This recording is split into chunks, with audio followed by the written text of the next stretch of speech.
अस्सलाम वालेकुम, आप देख रहे हैं प्रोग्राम 7 से 8। मैं हूं करण नाज। शहबाज शरीफ ने लाहौर को सवारा, अपनी हुकूमत की कारकर्दगी दिखाने का महवर बनाया, लेकिन तहरीक इंसाफ की हुकूमत ने आते ही पहले लाहौर में बजट कम खर्च करने का ऐलान किया, फिर उसे कचरे में बदलने की कोई कसर नहीं छोड़ी। क्या लाहौरियों को तहरीक इंसाफ को वोट न देने की सजा दी जा रही है? पंजाब के तमाम बड़े शहरों में वाहिद लाहौर शहर है जिसने तहरीक इंसाफ को यकसर मुस्तरद किया, अपने लिए बेहतर नवाज शरीफ की जमात को ही समझा। 14 में से 11 सीट्स के लिए शेर पर मोहर लगी। जो शहर कभी सारे पाकिस्तान के लिए मिसाल बन गया था, जिसे देखकर आवाम अपने शहर को वैसा ही बनाने की डिमांड कर रहे थे, वसीम अकरम प्लस इमरान खान की खास फरमाइश पर बनाए गए वजीर आला उस्मान बुज़दार ने लाहौर का ऐसा हाल कर दिया है कि लोग आज इसे कराची से तशबीह दे रहे हैं। क्या इस पर भी वही फॉर्मूला लगेगा कि अभी तो हम समझ ही रहे हैं कि हो क्या रहा है? कैनाल रोड, उर्दू बाजार, गवाल मंडी, फूड स्ट्रीट, शादरा, जहां देखो वहां कचरा ही कचरा है। तकरीबन 5000 टन कचरा लाहौरियों को बीमार करने के लिए शहर की सड़कों पर जा बजा मौजूद है। और ये सब इसलिए हो रहा है कि पंजाब में 2011 से सफाई और कचरा उठाने का ठेका 2 तुर्क कंपनीज के पास था, जिनका मुआहदा हर साल रेन्यू होता था। लेकिन तहरीक इंसाफ की हुकूमत ने आते ही तुर्क कंपनीज के साथ मुआहदे की तौसी से इनकार कर दिया। सूबाई हुकूमत कहती है कि भारी रकम देने के बजाय बचत की जाएगी और सफाई का काम लाहौर वेस्ट मैनेजमेंट कंपनी खुद करेगी। लेकिन वो बुज़दार सरकार ही क्या जो कोई काम वक्त पर और ढंग से कर ले। मुआहदे मनसूख करें, पैसा बचाएं, अच्छी बात है, लेकिन खुदा ना काम तो करें, वरना कहीं अगले इलेक्शन में लाहौर से मिली 3 सीटें भी खो ना दें। आगाज करती हूँ प्रोग्राम का। चेयरमैन नैब अपना इन्वेस्टिगेशन करे, अपने ऑफिसर्स को अकाउंटेबल करे, वरना हमें इसका इन्वेस्टिगेशन करना पड़ेगा। ये मुशर्रफ का बनाया हुआ इदारा है, पॉलिटिकल इंजीनियरिंग के लिए बनाया गया। हर आमिर का डाला हुआ काला कानून निकालेंगे। खान साहब की सियासत ही नैब से शुरू होता है। वो सिर्फ अपने सियासी मुखालिफिन के खिलाफ झूठे केसेस बनाते हैं। मेरी राय में तो नैब का इदारा ही ख़त्म होना चाहिए। हमारा एक ही मुतालबा है कि नैब बुनियादी नक्सस ये ख़त्म हो। सर से पांव तक हमारा एहतसाब होगा। हम फेस नहीं केस देखते हैं, ये मजाक बंद करो। प्रोग्राम में आपको खुशामदीद कहूँगी। मामला जिस तरह से आगे बढ़े हैं, ऐसा लग रहा है कि शायद पीडीएम को खुद अपनी इन्वेस्टिगेशन की ज़रूरत है। नादा गिर गए सजदों में जब वक्त क़याम आया, क्या अपने ही पीडीएम के गुब्बारे से हवा निकाल रहे हैं नाजरीन? डायलॉग से इनकारी मगर डील की तैयारी। क्या पीपल्स पार्टी किसी डील की तरफ जा रही है?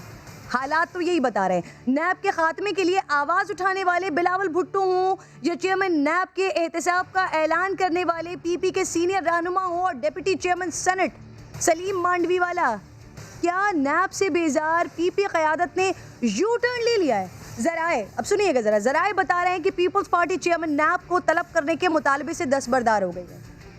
30 दिसंबर को ऑपोजिशन की रिक्वेजिशन पर बुलाए गए सेनेट इजलास के एजेंडे में पीपल्स पार्टी की तहरीक इस्तेहकाक शामिल थी। तब पीपी पार्लिमानी लीडर शेरी रहमान की गैर हाजिरी से मामला मौखर हो गया, जिस पर नून लीग के सेनेटर्स को हैरानी हुई और उन्होंने इस गैर हाजिरी की वजह पूछी तो जवाब आया कि पार्टी क़यादत ने रोक दिया है, जिसके डिप्टी चेयरमैन सलीम मांडवी वाला भी अपनी तहरीक इस्तेहकाक से दस्तबरदार हो गए। नैब के लिए पहले क्या कहा जाता रहा और अब सलीम मांडवी वाला क्या कह रहे हैं, सुनिए जरा।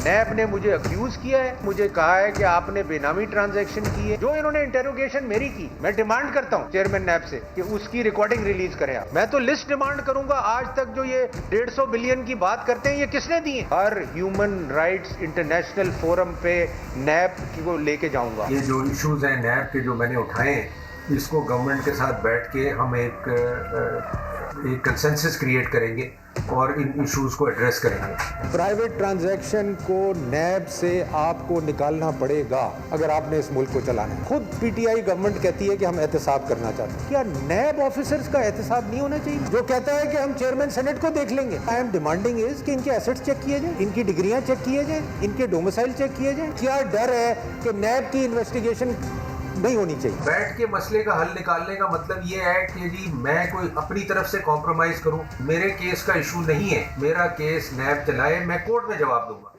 तो एक जानिब नैब के खिलाफ तहरीक इस्तेहकाक पर कार्रवाई न करना और चेयरमैन नैब को तलब करने के मुतालबे से दस्तबरदार होना, दूसरी जानिब ज़राए बता रहे हैं कि पीपल्स पार्टी के पार्लियामेंटेरियंस गुज़िश्ता चंद रोज़ से अहम हुकूमती शख्सियात से मुलाकातें कर रहे हैं, खुफिया मुलाकातें कर रहे हैं। इसी वजह से सलीम मांडवी वाला को तहरीक इस्तेहकाक पर कार्रवाई का मुतालबा करने से रोका गया है और आने वाले वक्त में पीपल्स पार्टी को बड़ा रिलीफ मिल सकता है। गुज़िश्ता रोज़ DGISPR के बयान पर भी पीपल्स पार्टी बड़ा मोहतात रवैया इख्तियार किया हुआ है। पिंडी आएंगे तो चाय पिलाएंगे, इस बयान के बाद भी मौलाना बज़द हैं कि कौम अब पिंडी का रुख करेगी, लेकिन पीपल्स पार्टी यही कह रही है कि उनका रुख इस्लामाबाद की तरफ होगा। आप सवालनामे बेचते हैं, बेच के तो दिखाओ। फिर मेरे बारे में कहा नेब के सामने सरेंडर होना पड़ेगा। मैंने कहा सरेंडर होना फजल रहमान का काम नहीं, वो जनरल न्याजी का काम हुआ। फौज के कर्नल ने जवाब में कहा चाय पानी पिलाएंगे, आप खुद तो आपाजोज की चीजें खाएं और हमें चाय पानी पेपर खाएं, ये मेहमानदारी फिर नहीं है। हम जो सियासी वर्कर है और हम चाय भी पी लेंगे, पिज़्ज़ा भी खा लेंगे, बिरयानी भी खा लेंगे, दाल रोटी से भी गुजारा हो जाएगा, लेकिन जब हमारे चेयरमैन का हुक्म होगा तो वो मार्च होगा। लेकिन चेयरमैन ये वजाहत कर चुके हैं अपने 1-2 बयान में कि वो जो मार्च होगा वो इस्लामाबाद के लिए होगा। तो नाज़रीन, वैसे आज नैब के सताए हुए 2 और लोगों ने सुख का सांस लिया है, चैन का सांस लिया है।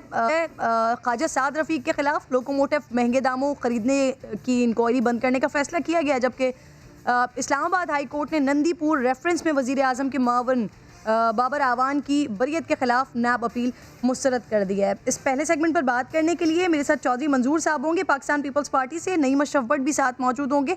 नईम अशरफ भट्ट से मैं बात का आगाज़ कर लेती हूँ, ज़रा खबर नईम अशरफ भट्ट आपसे ले लेती हूँ, फिर चौधरी मंजूर साहब आपसे डिस्कशन का आगाज़ करेंगे।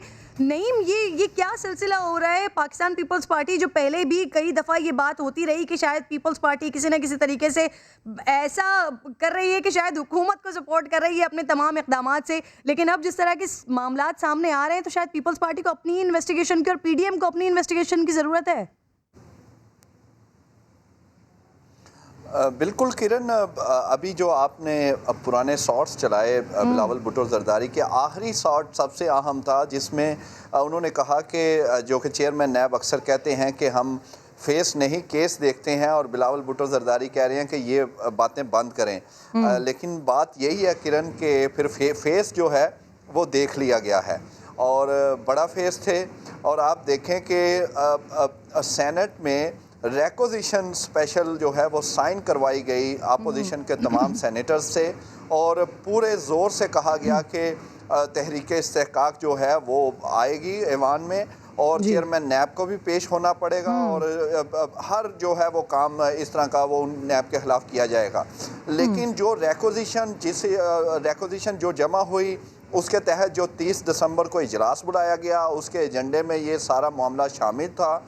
लेकिन सिर्फ मुहर्रिक जो थे सलीम मांडवी वाला वो ही नहीं, बल्कि शहरी रहमान जो पीपल्स पार्टी की पार्लियामेंट लीडर हैं सेनेट में, वो भी गायब रहीं।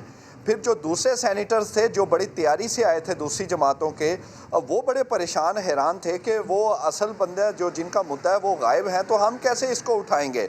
फिर दूसरे दिन भी ऐसे हुआ, 3-4 दिन ऐसे हुआ। फिर 5वें रोज़ डिप्टी चेयरमैन जो हैं वो आए, उन्होंने नैब के खिलाफ तनकीदी तकरीर ज़रूर की, लेकिन जो मेन 2 चीज़ें थी, एक तो तहरीक इस्तेहकाक, वो उससे उन्होंने क्लियर कह दिया। बिल्कुल ठीक है, नहीं आगे भी मैंने आपसे बात करनी है, मज़ीद खबरें भी मैं आपसे लूँगी, लेकिन ये तहरीक इस्तेहकाक वाली बात है ना, ज़रिए इससे दस्तबरदारी, ये चौधरी मंजूर साहब से इसका जवाब सही दे सकेंगे। सर बहुत बहुत शुक्रिया सबसे पहले तो आपके वक्त का। सर, चेयरमैन नैब के खिलाफ तहरीक इस्तेहकाक से दस्तबरदार क्यों हुई पीपल्स पार्टी? अपोजिशन की रिक्वेजिशन पर इजलास बुलाया गया, आपकी पार्लिमानी लीडर शेरी रहमान गैर हाजिर रहीं, कहा गया पार्टी क़यादत ने रोका है। सर मामला क्या है ये? ये आपको किसने कहा है कि रोका गया है और किसने कहा है कि ये? सर जराए से खबरें आ रही हैं, दस्तबरदार हो गए।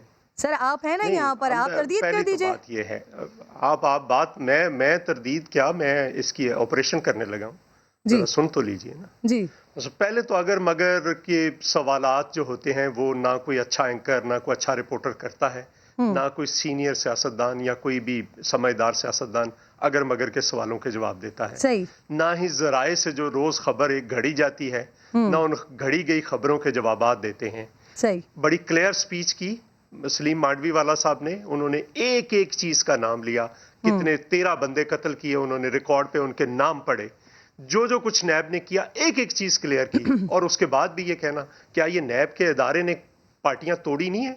मैं 2002 में एमएनए था और हमारे 22 बंदे तोड़े गए, पहले इलेक्शन से पहले तोड़े गए और इलेक्शन के बाद फिर 22 बंदे तोड़े गए। और उसके बाद मुसलसल क्या हो रहा है, क्या फर्क पड़ा है?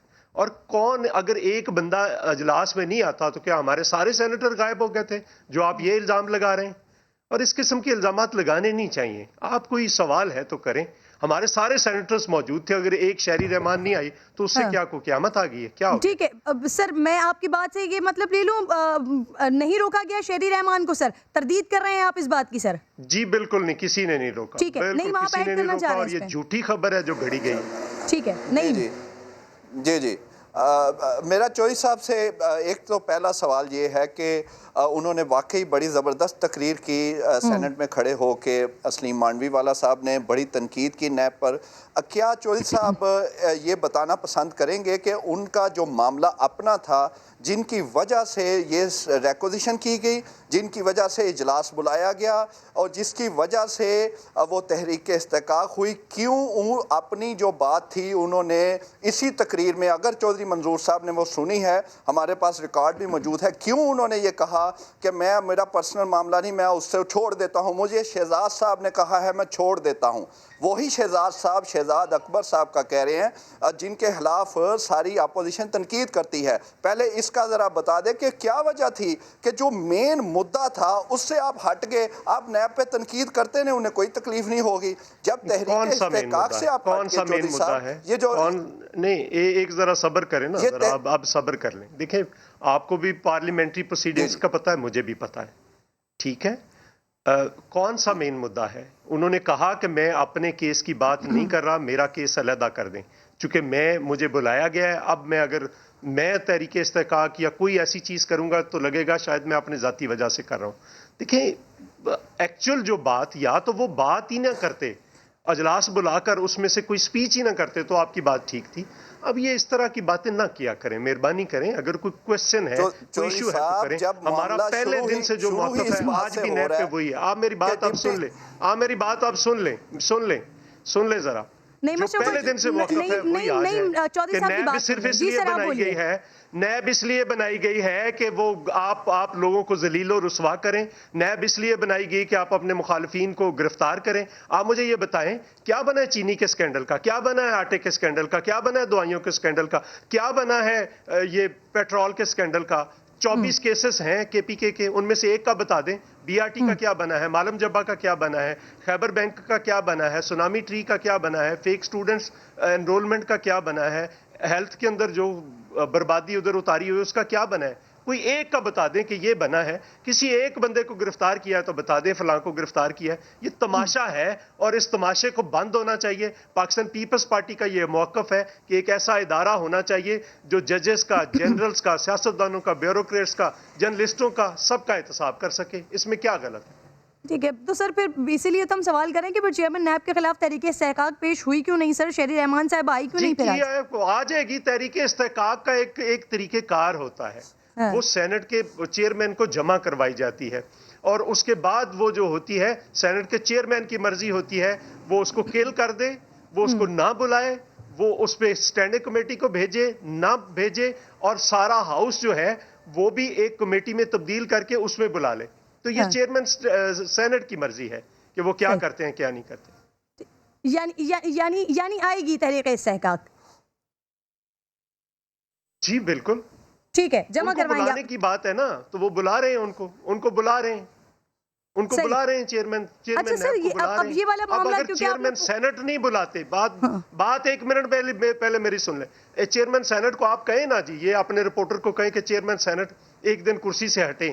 वो जिस दिन का ये इशू आया वो हर अजलास की सदारत क्यों कर रहे हैं? एक दिन हटे ना, सलीम मांडवी वाला बैठते हैं, उसी दिन वो वहां पे रूलिंग दे देंगे। आप ये करवा दें, समा चैनल ये करवा दे कि चौधरी मंजूर साहब, वो सलीम मांडवी चौधरी साहब, अब आप फिर वो बात कर रहे हैं। अब आप सुन लें हकीकत जो है। आपने मेरा ख्याल है पूरी तकरीर अपने डिप्टी चेयरमैन साहब की नहीं सुनी। उसका एंड इसमें हुआ था कि उन्हें चेयरमैन साहब ने कहा कि आप आ जाएं, हम बात कर लेते हैं, और वो राजी हो गए। और वो पहले से यानी वो तैयार थे और खुद कह रहे हैं कि शहजाद साहब ने मुझे कह दिया है, तो मेरा पर्सनल कोई मैटर ही नहीं। तो ये हमेशा होता है, ये हमेशा होता है। देखिए, एक इशू है, चेयरमैन नैब का अगर आना है, चेयरमैन नैब आ सकते हैं, आर्मी चीफ आ सकते हैं, बाकी लोगों को भी जब बुलाना चाहे बुलाए, लेकिन गवर्नमेंट नहीं चाह रही कि वो आए। तो कब बुला रहे हैं फिर? अगर गवर्नमेंट चेयरमैन सेनेट, मैं आपको कह रहा हूं ना, आप एक काम कर देना, दूध का दूध पानी का पानी हो जाएगा।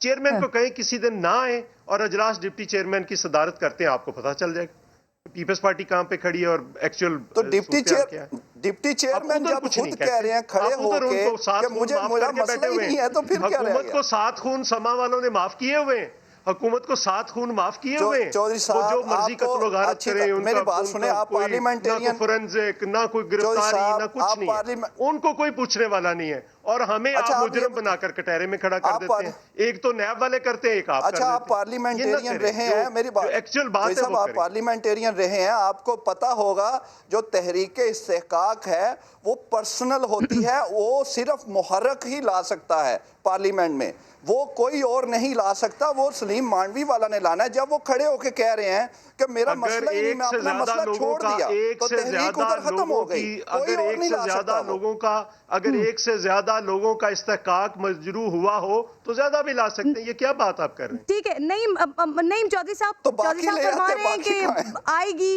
ये तहरीक लाएंगे, जमा करवाएंगे, तो फिर इंतजार कर लेते हैं ना।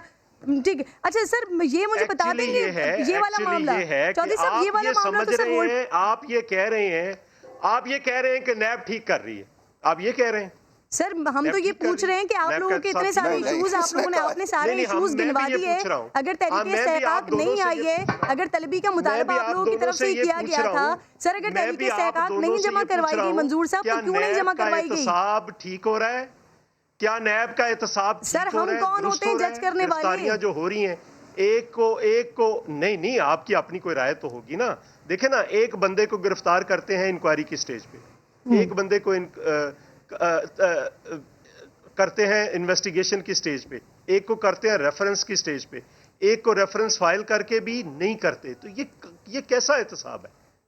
इनको इख्तियार किसने ये दिया? बिल्कुल सर, मेरी राय में जब रेफरेंस दायर हो जाना चाहिए, उसके बाद ही गिरफ्तारियां हो जानी चाहिए। लेकिन आप लोग बैठे हुकूमत के साथ सर, जो सुप्रीम कोर्ट कह रही है नैब के बारे में, बिल्कुल सर, बिल्कुल सुप्रीम कोर्ट के रिमार्क्स आ रहे हैं, वो भी तो वो देख लेना। बिल्कुल, चलो आप हमारी छोड़ दें, जो सुप्रीम कोर्ट कह रही है वो तो रिकॉर्ड पे है ना चौधरी साहब, वो तो ना हम है ना सुप्रीम कोर्ट के केसेस हैं। हाँ। अच्छा सर, मुझे ये बता दें, ये वाला मामला ठीक है, आप कह रहे हैं ये होगा, जमा करवाई जाएगी, ये मामला अभी होल्ड पर है, लेकिन सर 19 जनवरी को इलेक्शन कमीशन के सामने धरने होने सर, नैब के दफातर के बाहर भी इसी तरह का प्लान है सर, वो होंगे या वो भी मौखर कर दिए हैं? ये देखें एक बात को समझें जरा, आप लोग जो समझ नहीं पा रहे अभी तक। पीडीएम 10 जमातों का इत्तेहाद है। हाँ। उसमें एक मेरी राय हो सकती है और एक किसी और जमात की राय हो सकती है। हर किसी की अपनी अपनी राय है, वो राय लेकर हम जाते हैं अजलास के अंदर, वहां पे जो मुतफिका फैसला होगा, जहां पे फैसला होगा, जो फैसला होगा, पीपल्स पार्टी उसके साथ खड़ी। अच्छा चौधरी साहब, सवाल है तो बताएं। चौधरी साहब, ऐसी भी खबरें आ रही हैं कि सर पीपल्स पार्टी के चंद पार्लियामेंटेरियंस हैं जिनकी खुफिया मुलाकातें हो रही हैं सर अहम हुकूमती अराकीन से। कोई खुफिया मुलाकात ना हो रही है, ना कोई करेगा, ये झूठी खबरें घड़ी हुई हैं। ठीक है, आप कह रहे हैं कोई ऐसी मुलाकातें नहीं हो रही हैं, ठीक है। अच्छा चौधरी साहब, सर सिंध में तो नून लीग ने ज़िमनी इलेक्शन में सर पीपल्स पार्टी के खिलाफ उम्मीदवार खड़े नहीं किए हैं। पंजाब के बानी इलेक्शन में सर पीपल्स पार्टी भी इसी तरह से नून लीग के खिलाफ उम्मीदवार नहीं लाएगी या फिर अपने नुमाइंदे खड़े करेंगे सर? ये अभी फैसला नहीं हुआ। उनकी एक फिर मैं गुजारिश करूं, एक जमात अपनी प्रपोजल बनाकर पुट करती है, जैसे हमने प्रपोजल पुट की सेनेट इलेक्शन पे, तो हमारी बात मान ली सबने कि आप ठीक कह रहे हैं। उनकी एक प्रपोजल आई है, उस पर हमारा काम हो रहा है, जिस दिन फैसला होगा हम अनाउंस कर देंगे। सर आपकी क्या राय है चौधरी साहब? नहीं, जाती राय नहीं होती जमातों के अंदर। जाती राय मैं अपनी पार्टी के अंदर दूंगा, उसकी मीटिंग में दूंगा। सर कल सर लॉरेलाई जलसा है, मरियम नहीं आ रही है वहां पर, बिलावल आएंगे सर? कहाँ पे जलसा है? लॉरेलाई में सर। नहीं, बिलावल साहब भी नहीं जा रहे, वो तो आज कराची जा रहे हैं। ठीक है। अच्छा सर, जरूरी नहीं हर जलसे में हर कोई बंदा हो। एक बात मैं गुजारिश कर दूं, जरूरी नहीं है कि 11 पार्टियों का इत्तेहाद है तो उसमें हर जलसे में हर सरबराह का होना जरूरी है। ये जरूरी नहीं है, ये हमने तय ही नहीं किया था कि हर जलसे में हर किसी का जाना जरूरी, किसी में कोई नहीं हो सकता। लेकिन ये जो ख्वाहिश है ना लोगों की कि हर जलसे के बाद तमाशा लगाया जाता है कि पीडीएम टूट गई जी फलां जगह पे, नहीं, कोई ना टूटेगी ना कुछ होगा। ठीक है सर, पीडीएम जमात हर जमात की नुमाइंदगी जरूर होगी। सही है सर, सीट एडजस्टमेंट करेगी सर। और अगर मैं मौलाना सेनेट के रुकन बन गए तो क्या पीपी मौलाना को ऑपोजिशन लीडर बनाने की हिमायत करेगी सर? ये अगर मगर के सवालों के मैंने कहा कि पहले भी जवाब नहीं देते। जब ये फैसला होगा उसमें सेनेट के इलेक्शन बहस होगा पीडीएम में तो फिर देखेंगे। सर डीजी ये सवाल आप मौलाना से पूछे, मुझसे ना पूछे। ठीक है सर। सर डीजी आईएसपीआर ने इलेक्शन के हवाले से सर इल्जामात पर मुतल्लिका इदारों को अप्रोच करने का पैगाम यकीनन आपने सुना होगा सर। क्या इससे पहले आप लोगों ने किसी मुतल्लिका फोरम को अप्रोच किया था? और सर अगर किया था तो उसका रिजल्ट क्या निकला था? और अब मजीद किन फोरम्स को अप्रोच करने का सोच रहे हैं या करेंगे आप लोग? जी, फोरम को मुतल्लिका फोरम को अप्रोच किया हुआ है इलेक्शन कमीशन को। वो जो फॉरेन फंडिंग केस है 6.5 साल हो गए पड़ा हुआ है। जिस दिन वो फैसला हो गया उस दिन के बाद देख लेंगे, उसका फैसला कर दें, बेशक पीटीआई के हक में कर दें। और वो मुतल्लिका फोरम है जिससे शिकायत करें। कौन सा मुतल्लिका फोरम है? ठीक है। सुप्रीम कोर्ट में भी जाके मुड़ाएं तो ये पता है सबको कौन क्या है और किसका। जिस दिन ये तय हो गया कि इदारे किसी दूसरे के काम में मुदाखलत नहीं कर रहे तो रेडी वाले को भी पता चल जाए। सर कितनी अपीलें दायर हुई हैं सर पिछले इंतखाबात और जो की? परिंदे हैं बता दें मंजूर साहब। जो परिंदे हैं वो उड़ जाएंगे सारे। जो मौसमी परिंदे इस हुकूमत के साथ बैठे हैं वो सारे उड़ जाएंगे। सर आपने मुतल्लिका इदारे को अप्रोच किया हुआ है सर, वहां पर जितनी अपीलें पड़ी हुई हैं, रिव्यू पिटीशंस वहां पर हैं, वो जरा बता देंगे सर कितनी है? जो वो पिटीशंस का इशू नहीं है, ये इलेक्शन का पूरा प्रोसेस ही फॉल्टी है, तो उसमें पिटीशंस कम करने का क्या फायदा? तो सर फॉल्टी पिटीशन पड़ी हुई है प्रोसेस को फिर आप लोगों ने अप्रोच किया हुआ है? मैं आपको बता देता हूँ ना, आप सुन ले। पिटीशन का सुना है, एजाज जाखरानी की जैकबाबाद में पड़ी हुई है। 2.5 साल हो गए हैं, 5,000 से उसको हराया गया है, 15,000 वोट रिजेक्टेड है। सिर्फ हम डिमांड क्या है 2.5 साल से कि रिजेक्टेड वोट ही काउंट कर दें। 2 दफा सुप्रीम कोर्ट से ऑर्डर लेकर गए हैं, आज तक नहीं हो रहा। जरा करवा दें आप, मेहरबानी कर दें। एक ही फैसला करें। डॉक्टर फहमीदा मिर्जा वाला हल्का है, वो अखीर तंग आकर 500 कितने वोटों से वो हारा था, फैसल साले हयात, उसने पिटीशन ही वापस ले ली। कोई काम sir total number of seats कितनी है? उनको क्या मिल रहा है जिस पर रिव्यू पिटीशंस है सर? मुझे नहीं पता, लेकिन मैं तो आपको बता रहा हूं जो की हैं वो इस कदर जलीलो ख्वार हो गए हैं कि उन्होंने वापस लेनी शुरू कर दी।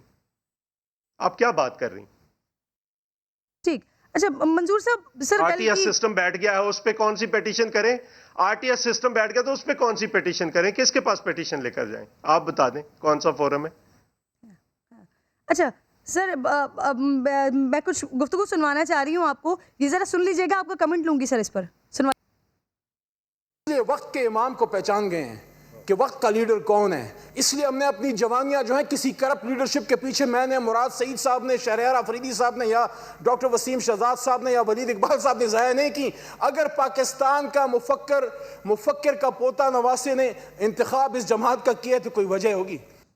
सर अमीरुल मोमिनीन का ताना दिया करते थे, आज अली मोहम्मद खान साहब वक्त के इमाम कह रहे हैं। सर खान साहब को कमेंट कीजिए। जब मैं कोई कमेंट नहीं करना चाहता, इससे बड़ा मजाक क्या हो सकता है जो उन्होंने अपने आप के साथ भी किया है और दूसरों के साथ भी किया है, जिसको कह रहे हैं उसके साथ भी किया है। क्या 2.5 साल के अंदर इमामत दिखाई है? किधर लेकर चले गए हैं? 2.5 साल के बाद तो चाहिए आप लोगों को, ये सारे चैनल्स ये करें कि उनका एजेंडा, उनका मैनिफेस्टो उठाएं, उसमें जो जो कुछ कहा हुआ था उसके मुताबिक देखें कि उन्होंने कितना कर लिया है। और अगर नहीं एतबार तो ये आप रेडी वाले को छोड़ दें, आपका जो कैमरा मैन है ना उससे पूछें उसकी ज़िंदगी बेहतर हुई है कि बदतर हुई है। महंगाई का पूछें, बिजली का पूछें, तेल का पूछें, उससे गैस का पूछें, सारे पूछें ना, ज़रा किसी आम आदमी से पूछें। आप कैमरा बाहर भेजें ना, सिर्फ यहाँ पे बैठकर प्रोग्राम ना करें, बाहर कैमरा भी भेजें और पता चल जाएगा कि क्या किया है। खारजा पॉलिसी में हालत ये है कि हम OIC के अंदर अपना मुकदमा कश्मीर का मुकदमा ले जा नहीं सके। हमें इंटरनेशनल ह्यूमन राइट्स कमीशन का जो 17 मेंबर्स, जिसमें 22 इस्लामी मुबालक है, उसमें से 17 मेंबर नहीं 54 में से मिल सके, जिसमें से हम उठाकर अपना मुकदमा जो है वो ले जाएं, उसके अंदर अपना केस ही पेश कर सकें। दाखिला पॉलिसी की हालत ये है कि कभी आपने पाकिस्तान के अंदर इससे पहले सुना है कि 11 लोगों को ज़िबा कर दिया जाए? ये नेशनल एक्शन प्लान है। जो APS के बच्चों का क्या बना, उसको छोड़ दिया या रिहा कर दिया गया या वो जेल तोड़ के चला गया, जो जिसने जिम्मेदारी कबूल की थी। इस मुल्क के सबसे तमाम एजेंसियां, तमाम इदारे मुंह देख रहे हैं आज तक। उनके वालिदैन से ज़रा किसी दिन इंटरव्यू करें ना, जो APS के बच्चों के वालिदैन ज़रा आपको बताएंगे कि क्या हालत है। तो बाकी भी ज़रा देख लें, इस मुल्क के अंदर महंगाई का देख लें, बेरोजगारी का देख लें, आप जो चीज़ मर्जी है उठाकर देख लें। और हशर क्या है, एग्रीकल्चर का देख लें, सारी तबाह कर दिया है। मुझे तो लगता है ये किसी दिन पाकिस्तान वैसे मंजूर साहब, आप आगाज से ये बात कर रहे हैं, तो सर जहाँ जहाँ हुकूमत को सवाल करना होता है, हुकूमत से सवाल करना होता है, वो भी अल्हम्दुलिल्लाह अपना काम वो मुकम्मल कर रहे हैं। सर ये बता दीजिए, बिलावल साहब को, जरदारी साहब को सर जो बाइडेन की हलफ बर्दारी की तकरीब का सर इन्विटेशन वगैरह आया, बुलावा आया है, सर जाएंगे? मेरे नहीं इल्म में क्या बुलावा आया भी है कि नहीं आया, या फैसला कोई नहीं हुआ, वो इधर मसरूफ है। ठीक है, बहुत बहुत शुक्रिया, बहुत बहुत शुक्रिया साहब। सर आप प्रोग्राम में साथ मौजूद थे। एक छोटा सा ब्रेक ले रही हूँ नाज़रीन, ब्रेक के बाद वापस आती हूँ।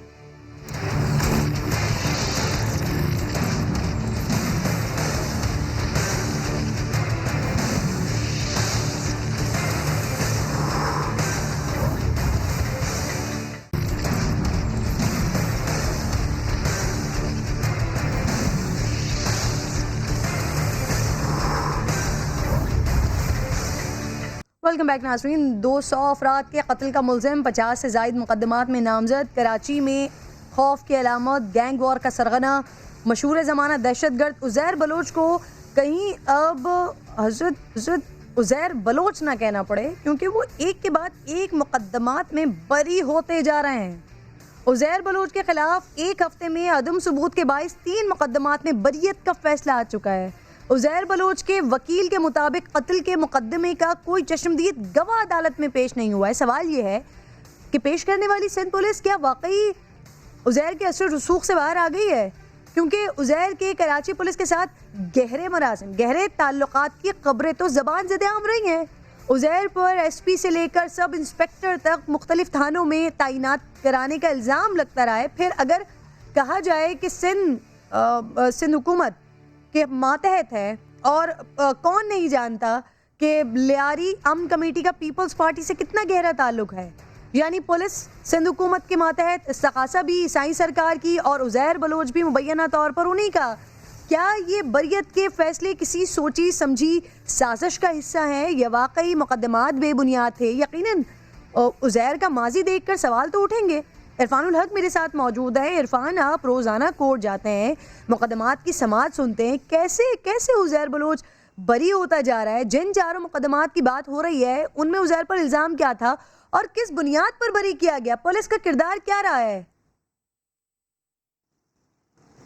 किरण, बड़ा अलमिया है हमारे क्रिमिनल जस्टिस सिस्टम का कि जब बात प्रोसिक्यूशन और पुलिस के किरदार पर आती है तो बेशतर जो हम देखते हैं दहशतगर्द और वो छूट जाते हैं। उसकी वजह यही है नाकिस तफ्तीश और प्रोसिक्यूशन का कमज़ोर निज़ाम।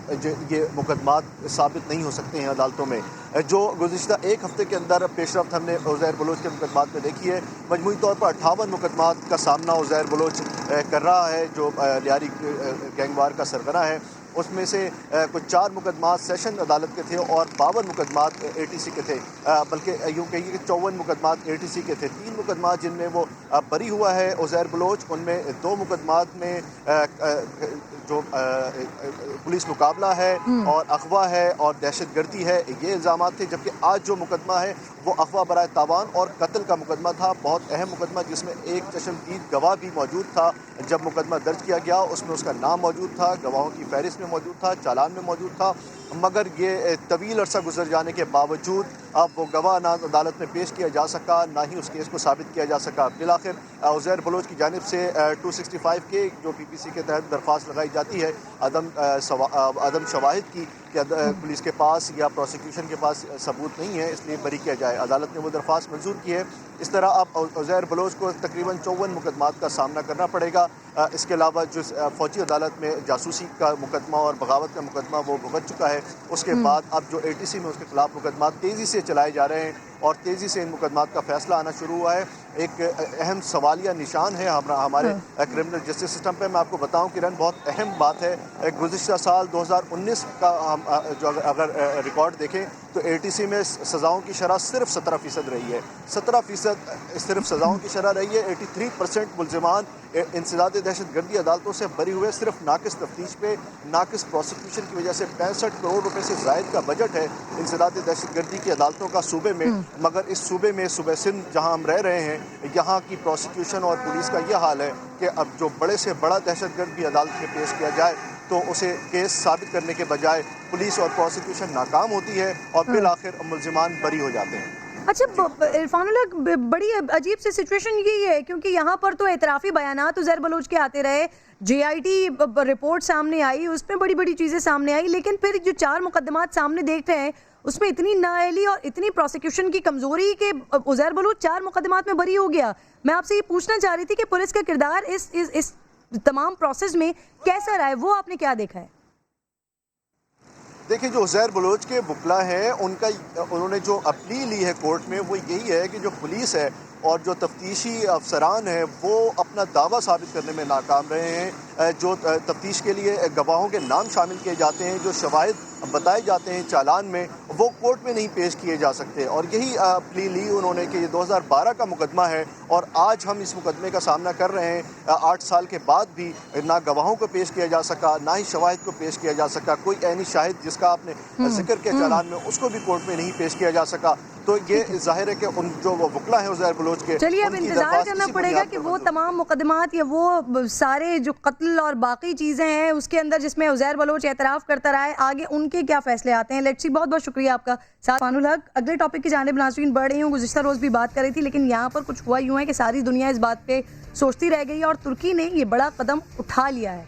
व्हाट्सएप के ज़रिए फेसबुक लोगों का डाटा हासिल करके करना क्या चाहता है, इसके पीछे मकसद सिर्फ मार्केटिंग है या फिर किसी और खेल की तैयारी हो रही है? तो तुर्की ने फेसबुक और व्हाट्सएप के खिलाफ तहकीकात का आगाज़ कर दिया है। तुर्की के मुसाबकती बोर्ड की जानिब से नई पॉलिसी के इतलाक़ को मुल्क में मुअत्तल कर दिया और अगर सारिफीन इनको कबूल भी कर लेते हैं तो भी इस पर अमल दरामद तहकीकात मुकम्मल होने तक नहीं हो सकेगा। तुर्कों ने एक बार फिर एक कौम होने का सबूत दिया है। तुर्क सदर रजब तैयब उर्दवान के मीडिया ऑफिस ने व्हाट्सएप का इस्तेमाल तर्क करने का ऐलान किया तो एक ही दिन में हज़ारों नहीं बल्कि लाखों तुर्कों ने व्हाट्सएप बंद कर दिया। तुर्की की अफवाज ने भी व्हाट्सएप का इस्तेमाल तर्क करके तुर्क मैसेंजर्स एप्लीकेशन इसका इस्तेमाल शुरू कर दिया है। पाकिस्तान के वफाकी वजीर बराए साइंस और टेक्नोलॉजी फवाद चौधरी के कह चुके हैं कि शहरियों की प्राइवेसी के तहफ़्फ़ुज़ के लिए सख्त कानून लाने पर गौर कर रहे हैं। हुकूमत जो भी करना चाहती है, हुकूमत को जल्द से जल्द करना होगा क्योंकि आपके पास वक्त बड़ा महदूद है। 8 फरवरी तक व्हाट्सएप को नई पॉलिसी न मानने वालों के अकाउंट को बंद कर देगी। अब इस पॉलिसी पर व्हाट्सएप के सरबराह विल कैथकार्ड कहते हैं कि नई पॉलिसी से सार्फिन की प्राइवेसी मुतासर नहीं होगी। एंड टू एंड इंक्रिप्शन के बाइस व्हाट्सएप या फेसबुक के निजी जो पैगामात या कॉल्स हैं उसको नहीं देख सकते। हम इस टेक्नोलॉजी की फराहमी और आलमी सतह पर इसके दफा के लिए पुरआज़म है। ये बात तो सामने आ गई है, लेकिन अगेन वही बात जो हम कल भी डिस्कस कर रहे थे निगहदाद साहिबा, जो अब ये एक वजाहती बयान सामने आया है कि व्हाट्सएप के बानी की तरफ से, क्या ये बात दुरुस्त है?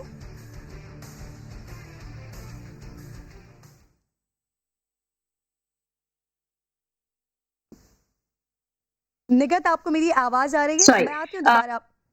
जी, मुझे बिल्कुल आवाज आ रही है। देखिए, एक तो ये कि इनकी जो प्रिवेसी पॉलिसी में अभी जो तब्दीलियां आई हैं और उसमें बिल्कुल यूजर्स को कोई उन्होंने चॉइस नहीं दी कि उनको ये एक्सेप्ट करनी ही करनी है, अदरवाइज वो इस एप्लीकेशन को इस्तेमाल नहीं कर सकेंगे अगर वो एक्सेप्ट नहीं करेंगे। तो उस पे जो उनके वजाहती बयान आ रहे हैं, मेरे ख्याल में वो इतने ज़्यादा कन्विंसिंग नहीं है, इस वजह से कि आप एक तरफ तो लोगों को कह रहे हैं कि आपका लोकेशन डेटा, आपके डिवाइस का डेटा, आपकी जो IP address, profile picture, different जो चीजें हैं जो आपकी डिवाइस से मुताल्लिक, वो फेसबुक के साथ और फेसबुक की जो थर्ड पार्टीज जो फेसबुक की अपनी कंपनीज भी हैं उनके साथ वो शेयर करेंगे। तो एडवर्टाइजमेंट और लाइक जो भी फेसबुक का बिजनेस मॉडल है उसके लिए।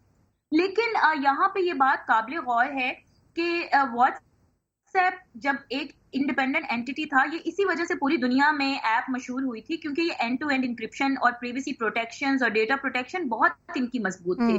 फिर फेसबुक इसको ओन किया 2014 में, और उस वक्त इन्होंने ये कमिटमेंट अपनी वाजे की कि हम कभी भी अपनी प्राइवेसी पॉलिसीज पे जो है वो कॉम्प्रोमाइज नहीं करेंगे, क्योंकि लोगों को खदशा था कि बिजनेस मॉडल को ना ये फॉलो करना शुरू हो जाए। लेकिन फिर हम स्लोली ग्रेजुअली 2016 में और अब जो अभी इनकी पॉलिसी चेंज आया है वो ये कहता है कि ये किसी और तरफ ही मामला जा रहा है, कि ये अब इतना सिक्योर नहीं होगा और आगे मजीद हो सकता है कुछ चंद और सालों में मजीद तब्दीलियां लेकर आए। तो अभी ये कह रहे हैं कि आपकी और मेरी अगर चैट है व्हाट्सएप पे ही रहेगी और उसको कोई नहीं देख सकेगा, ना तो व्हाट्सएप ना फेसबुक, और ग्रुप्स में भी जो चैट होगी वो भी।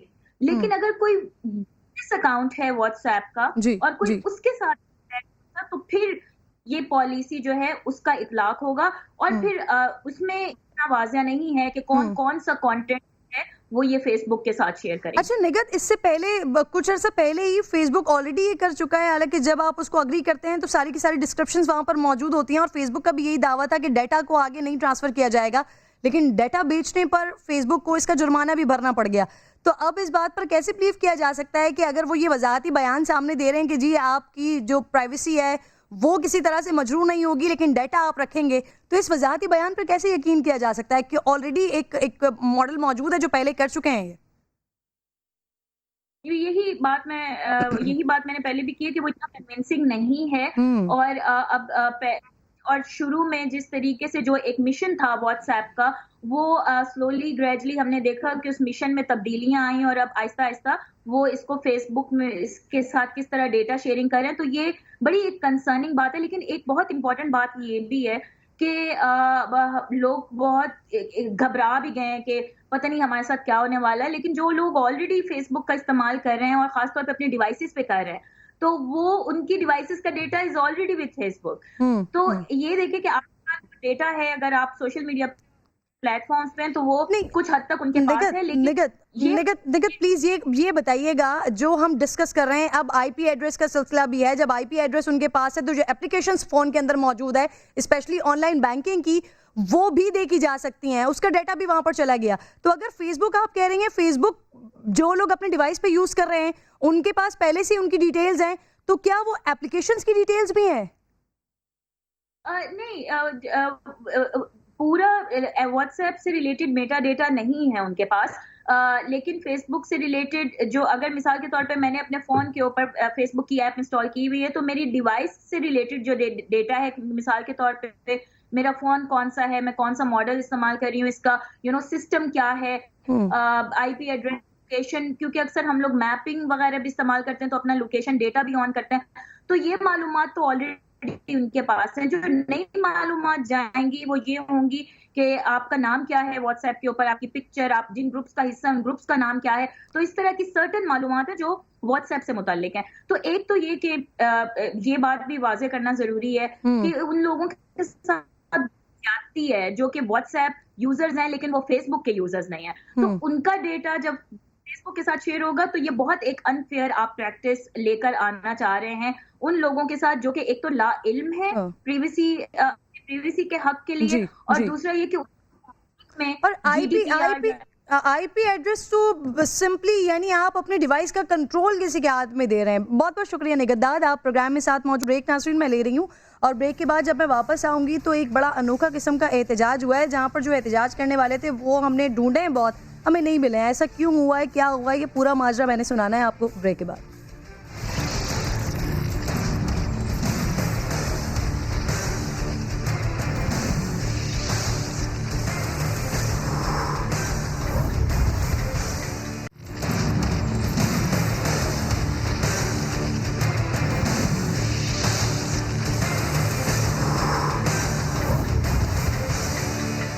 एक बार फिर खुशामदीद कहती हूँ नाज़रीन आपको। तो वफाक के मेडिकल टेस्ट में फेल तलबा के एहतजाज की हकीकत सामने आई है। कराची में सिंध असम्बली के बाहर धरने में कोई मजदूर निकला, कोई सोशल वर्कर।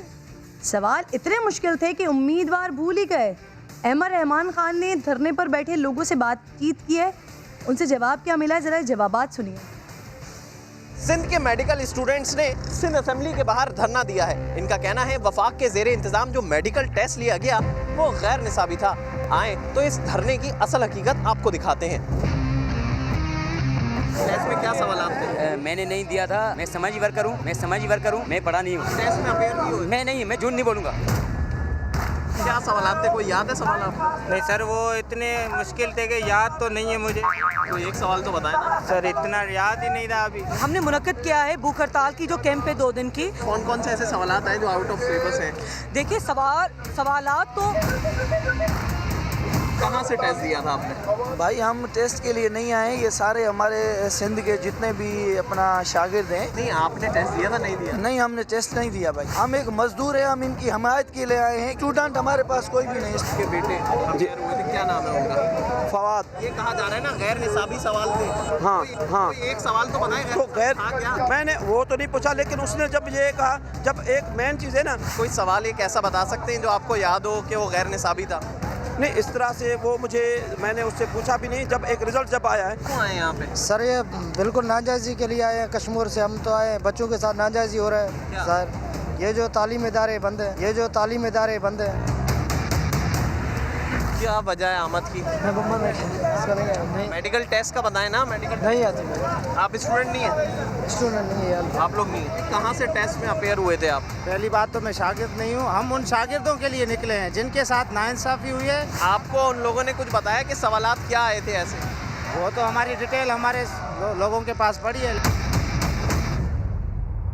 मेडिकल स्टूडेंट्स के नाम पर अगर धरने में शरीक इन लोगों को दाखिले मिल गए तो यकीन करें मुझ समेत शायद आप भी डॉक्टर से इलाज तो नहीं कराएंगे। कैमरामैन फैसल लगाई के साथ अहमद रहमान खान, समा, कराची। मैं ढूंढ रही हूँ कि कहाँ पर हैं students. Sindh youth action committee की चेयरपर्सन है सिंधु नवाज साहिबा, मुझे प्रोग्राम में ज्वाइन कर चुकी हैं। आपको भी मैंने देखा यहाँ पर, लेकिन मैंने स्टूडेंट नहीं देखा। बड़ी कोशिश की हमने कि हमें स्टूडेंट मिले जिससे हम पूछ सकें कि क्या ऐसे मसाइल थे जो उस एग्ज़ाम में थे जिसकी वजह से यहाँ पर आप लोग बैठे हुए हैं। कोई एक स्टूडेंट था वहाँ पर? देखिए, अगर आप जो हैं हमारे ट्विटर अकाउंट पे अभी देखें या हमारे फेसबुक अकाउंट पे देखें, जो हम 2 दिन से मतलब ये एफर्ट जो है हम अभी से नहीं कर रहे।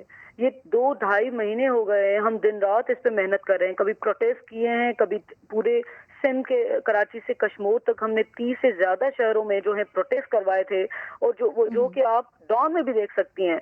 और 2 दिन से हम भूखे प्यासे जो है भूख हड़ताल हमने की है पीएमसी के जो पॉलिसीज हैं उसकी वजह से। पर अफसोस की बात यह है कि 2 दिन ही समा टीवी ने जो है उस पर कवरेज भी की और हमारे पास आए भी, और कल भी जो वो हमारे साथ थे तो हमने उनको कहा, बार बार कहा कि आप जो हैं देखिए इनसे इंटरव्यू लें। एक माँ थी जो चीख के कह रही थी, वो कुनड़ी से आई थी, उमरकोट से। उनकी चीखें क्या उनको नजर नहीं आई? आप अभी भी जाके देखिए हमारे लाइव वीडियोस में, अगर आप हमें फॉलो कर सकती हैं फेसबुक पर, तो वहाँ पे हमने बहुत ज्यादा वीडियोस रखी हैं। हेलो, मजदूर थे वहाँ पर जो लोग हैं उनको मालूम ही नहीं है। सुनिए आप, क्या मजदूर का बच्चा यूनिवर्सिटी में नहीं पढ़ सकता? क्या निचले तबके को बिल्कुल पढ़ सकता है। वहाँ पर लोग खुद कह रहे हैं, हम उनसे पूछ रहे हैं, वो उस चीज के आए नहीं, उनको पता ही नहीं कहाँ से आए। सुननी होगी कि एक मजदूर का बच्चा, अब देखिए मैं आपको बताती हूँ कि वहाँ पे सिंधु, मैं उन्हीं की बात सुनकर तो आपसे सवाल कर रही हूँ। जी सही। उनको तो मालूम ही नहीं है, उनको तो पता ही नहीं है क्यों आए। कोई कह रहा है स्कूल बंद है इस वजह से आए, कोई कह रहे हैं हम तो अंदरूनी सिंध से आए, हमें पता ही नहीं हो क्या रहा है। स्टूडेंट्स कहाँ थे? नहीं पता तो आप अपनी ये जो अभी आपने वीडियो चलाई है उसमें तो आपने हमारे भी वीडियो को जो एडिट किया है और उसमें ये दिखाया है कि हमें भी कुछ नहीं पता। हम जो 3 महीने से डॉन से लेकर बाकी न्यूज़पेपर्स में लिख रहे हैं, जो बयानात दे रहे हैं, जो अच्छा चले मैं वही सवाल आपसे कर लेती हूँ ना, कौन से दो ऐसे सवाल बता दें वो गैर निसाबी कौन से सवालात उसके अंदर मौजूद थे? एक तो ये आप देखिए, एक माँ से आप पूछ रहे हैं, एक वालिद से ये सवाल किया जा रहा है कि आप हमें ये बताइए कि आपने जो एग्जाम दिया है एग्जैक्टली सिंधु, यही चीज तो मैं पूछ रही हूँ, वो स्टूडेंट्स वहाँ पर होने चाहिए थे ना, जिनका एहतजाज हो रहा है वो स्टूडेंट्स कुछ तो होते वहाँ पर। शाह से ज्यादा शाह के वफादार ये कौन से वफादार थे जो वहाँ पर मौजूद थे, जिनको पता ही नहीं था एहतजाज वो किस बात पे रहा है। ये कहा है कि बाकी आप चैनल्स को फॉलो कीजिए प्लीज, उसमें हर एक स्टूडेंट शामिल है। अगर आप कहेंगे तो हम आपको जो है लिंक्स, हमने अभी ट्विटर पे जो है उन समा टीवी के जो वहाँ पे प्रोफाइल है, सब स्टूडेंट ने जो है उनको लिंक्स भी सेंड किए हैं, आप भी वहाँ पे चेक कर सकते हो। आप कहेंगे तो हम भी आपको चेक करवा सकते हैं कि कितने न्यूज़पेपर्स ने कवरेज की है 2 दिन, और कितने जो है स्टूडेंट वहाँ पे शामिल थे, कितने जो है वो वहाँ पे शामिल थे, कितने कल के प्रोटेस्ट का बता दीजिए, वहाँ पर शामिल थी। ऐसा कल के प्रोटेस्ट में कोई स्टूडेंट शामिल था? लेकिन एक आंख होती है देखने की, जो आपको जो आप देखना चाह रहे थे, जो आप जो है स्टूडेंट इतने दिनों से जो रोड पे निकले हुए हैं, जो भूख हड़ताल पे बैठे थे, क्या आपको वो नजर नहीं आए कि एक लड़कियां जो है वो सारी रात बैठी रही प्रोटेस्ट पे, भूख हड़ताल पे, वो आपको नजर नहीं आई? ऐसा कैसे हो सकता है? कल स्टूडेंट्स मौजूद थे? सॉरी, कल स्टूडेंट्स मौजूद थे? कितने स्टूडेंट्स मौजूद थे वहाँ पर? देखिए वहाँ पे 40 से 45 स्टूडेंट्स थे और उसके पेरेंट्स अलहदा थे, और ऐसी तंजीमें भी मौजूद थी। मैं आपको नाम बताती हूँ तंजीमों का। एग्जैक्टली अब देखिए, पार्टी थी, ठीक है, एहतजाज करना हक है सबका। अगर जेन्युइन स्टूडेंट्स वहाँ पर मौजूद थे, 40 to 45 स्टूडेंट्स मौजूद थे, तो किराए के लोगों को वहाँ लाने की क्या जरूरत थी, जिनको पता ही नहीं कि हो क्या रहा है? नहीं, आपको मजदूर जो है वो किराए पे लाते हुए लोग देखते हैं क्या? उनके बच्चे नहीं, मुझे वो किराए के लोग लग रहे हैं ना कि जिनको पता ही नहीं है कि वो वहाँ आए क्यों है या लाए क्यों गए हैं। परस्ती है ये, देखिए तासुब परस्ती है ये, देखने की सोच हमें सोचना चाहिए कि इसमें कहाँ से तासुब आ गया सिंधु साहिबा? सिंधु साहिबा, तासुब कहाँ से आ गया यहाँ पर? ये तासुब इस तरह से आया कि आप बार बार ये कहना कि आप जो है मजदूर के बच्चे को आप यूनिवर्सिटी में नहीं देखना चाहते, आप जो है एक मिडिल क्लास और निचले तबके के लोगों के ऐसा मैंने कब कहा कि मैं मजदूर के बच्चे को नहीं देखना चाहती? मैं तो आपसे पूछ रही हूँ मजदूर का बच्चा कहाँ था? सॉरी, सुनने वाले सब सुन रहे हैं, क्या हो रहा है? आप प्लीज ये सिम कार्ड इस्तेमाल ना करें। मैं आपसे वही तो पूछ रही हूँ कि वो मजदूर का बच्चा था तो कहाँ था? नहीं खेलते ये सिम कार्ड, हमने किसी को ऐसा नहीं कहा सिंधु साहिबा। कल प्रोटेस्ट में भी यही हुआ। हमने आपके जो है जो आपका रिपोर्टर था, मैंने उनसे कहा भी। अब देखिए उन्होंने जो हमारी क्लिप्स ली है स्टूडेंट की, हमने वो फेसबुक पे और ट्विटर पर भी रखी है, वो आप देख सकती हैं कि काफी स्टूडेंट से उन्होंने इंटरव्यू लिए, वो चलाए नहीं। क्यों नहीं चलाए? जो वालिदैन के उन्होंने इंटरव्यू लिए वो क्यों नहीं चलाए? जो माँ उसको रो के इंटरव्यू दे रही थी वो क्यों नहीं चलाया? ऐसा कैसे हो सकता है? और आप एक वालिद से पूछ रहे हैं जो के कुनड़ी से आया कि आप क्वेश्चन बताइए, क्वेश्चन कौन सा था? क्या क्वेश्चन पेपर उन्होंने दिया था? क्या पेपर उन्होंने दिया था? भाई आप उनसे ये पूछिए कि आप की तकलीफ क्या है, आप जो है ये मसला हल कैसे होना चाहिए। हम जो है इस मुल्क के सिटीजन हैं, हम टैक्स पे करते हैं और हमारे फ्यूचर का गारंटी हम ये दे कि आज अगर आपने मेडिकल और एमडीकेट में इंटरफेयर किया है तो कल आप दूसरे सब्जेक्ट में नहीं। अच्छा सिंधु साहिबा, पहली बात तो ये कि इस एहतजाज को या जो कुछ स्टूडेंट्स के साथ हुआ है, हम इसको ये नहीं कह रहे कि ये सही हुआ है, लेकिन हम ये पूछ रहे हैं कि कल का जो स्पेसिफिकली जो मैं दिखा रही हूँ वहां पर कहाँ थे स्टूडेंट्स? देखिए वो आप इसलिए दिखा रही हैं क्योंकि वो आपने रिपोर्टिंग की है, बाकी न्यूज चैनल ने जो रिपोर्टिंग की है वो कहाँ से आए थे स्टूडेंट? वो क्या बाहर से आए थे या उन्होंने जो रिपोर्टिंग उनके घर पे जाके की थी? भाई वो भी तो वहीं मौजूद थे जो उन्होंने इतने सारे चैनल्स थे, जो उन्होंने इतने ज्यादा इंटरव्यू चलाए हैं, जो उनके वालिदैन के उनके इंटरव्यू चल रहे हैं अभी भी बाकी सारे चैनल्स पर, वो कहाँ से आए हैं? वो मुझे आप ये बताइए, वो कहाँ से आए हैं? वो जो बिल्कुल ठीक है, बिल्कुल ठीक है। तमाम लोगों ने सुना है। सिंधु आपने क्या कहा है, मैंने आपसे क्या पूछा, तमाम लोग सुन चुके हैं। बहुत बहुत शुक्रिया प्रोग्राम में साथ। प्रोग्राम का वक्त नाज़रीन ख़त्म हो गया, मुलाकात होगी इंशाल्लाह आपसे कल। अपना ख्याल रखिए, अल्लाह ने के बाद।